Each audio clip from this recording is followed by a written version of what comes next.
Mukodimah bagian 2. Kesejajarannya dengan penyebaran-penyebaran agama Kristen. 1. Setelah tentara Inggris berhasil menguasai Palestina pada akhir Perang Dunia Pertama, seorang jenderal datang ke makam Salahuddin Al-Ayyubi dengan pernyataan, "Hai Saladin, inilah saya datang sebagai tanda bahwa perang salib telah selesai dengan kemenangan pihak saya." 2. Meskipun gereja-gereja di barat kosong, tiada dihiraukan lagi, namun fanatisme salib dan kebencian kepada Islam terus meningkat. 3. Usaha pengkristenan terhadap umat Islam masih terus dilancarkan dengan berbagai jalan. Watak imperialistisnya atau, saat sebuah negara melakukan politik untuk menguasai negara, Barat tidak diketahui karena tahu-tahu sejarah beberapa abad ini.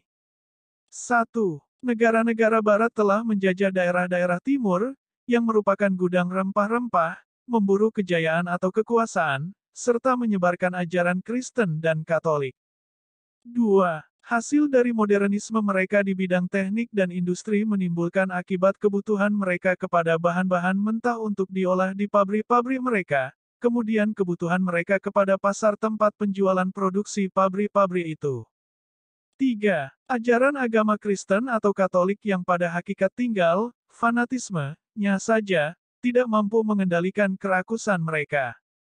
4. Umat di timur, karena melupakan ajaran Islamnya, menjadi lemah, sehingga menjadi sasaran empuk imperialis Kristen atau Barat. Gabungan dari perkembangan pemikiran Barat, kesejajaran dengan kepentingan Kristen dan watak imperialismenya atau saat sebuah negara melakukan politik untuk menguasai negara lain secara paksa, menyebabkan modernisme Barat selalu berusaha melemahkan Islam dan umatnya. Kini umat di timur telah mulai bangkit, sesuai dengan proses sejarah yang tak dapat dibendung lagi. Hal ini disadari oleh imperialisme Barat. Oleh penaklukan, pengisapan, kesewenang-wenangan secara kasar yang selama ini mereka lakukan, udah mereka rubah. 1. Mereka telah gagal mematikan Islam. 2. Mereka cemas kalau datang umat Islam yang dikendalikan oleh mereka yang dominan di dunia ini mereka akan mendapatkan balasan sekeras seperti yang mereka lakukan terhadap umat Islam. 3. Maka mereka melakukan penjinakan umat Islam, bukan saja untuk mendorong tumbangnya dominasi mereka, tetapi juga untuk menjinakkan raksasa yang tengah bangkit ini. Usaha penjinakan ini mereka lakukan, antara lain dengan 1. Mengubah bunyi letter atau lafaz Al-Quran yang mereka cetak, tetapi selalu gagal, selalu diketahui. 2. Mencari-cari fakta dan membikin-bikin analisa ilmiah bahwa banyak perawi-perawi dan tokoh-tokoh hadits yang selama ini dipercaya sepenuhnya oleh umat Islam, dibuktikan tidak dapat dipercaya. Umpamanya sahabat Abu Hurairah, Imam Zuhri dan lain-lain. Usaha ini pun tidak banyak berhasil. Umat Islam lebih percaya kepada ulama-ulama hadits daripada para orientalis. 3. Menonjol-nonjolkan perbedaan pendapat yang ada di dalam Islam, untuk mengesankan bahwa Islam itu penuh dengan perbedaan, pertentangan dan centang-perentang. Usaha ini sedikit berhasil dengan tampilnya tokoh-tokoh yang membanggakan diri karena berani menyerang masalah-masalah khilafiyah. Hasil dari usaha-usaha mereka tersebut sangat kecil, tidak cukup menjamin dominasi mereka.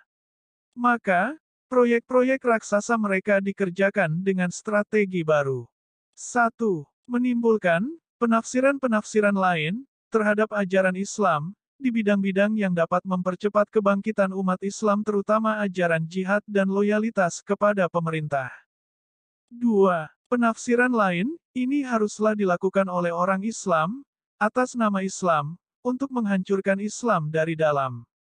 3. Oleh mereka, disediakan dana untuk membiayai pembinaan kader-kader Islam yang dapat dibina, yang mau menerima dan menerima penafsiran-penafsiran lain. Catatan kaki. 1. Salahuddin Al-Ayyubi atau Saladin adalah jenderal dan pejuang Muslim Kurdi dari Tikrit, Irak sebelah utara. Salahuddin terkenal di dunia Muslim maupun Kristen karena reputasinya sebagai pemimpin yang tegas, memiliki kekuatan militer yang tangguh, dan sifatnya yang ksatria ketika menghadapi pasukan salib Kristiani. Salahuddin mendirikan dinasti Ayyubiyah yang menguasai Mesir, Suriah, Yaman, Irak dan Mekah daerah Hijaz. Ia berhasil mengembalikan tradisi Sunni setelah sebelumnya didominasi oleh Syiah ketika dinasti Fatimiyah. 2. Kasus pemalsuan Al-Quran tidak hanya terjadi 1-2 kali. Banyak pihak-pihak yang sengaja dan bermaksud mendiskreditkan Islam. Biarpun demikian, usaha itu selalu gagal. Al-Quran sendiri menyatakan dalam surat Al-Hijr nomor 15 ayat 9, sesungguhnya kami telah menurunkan Al-Quran, dan sebenarnya kami tetap menjaganya.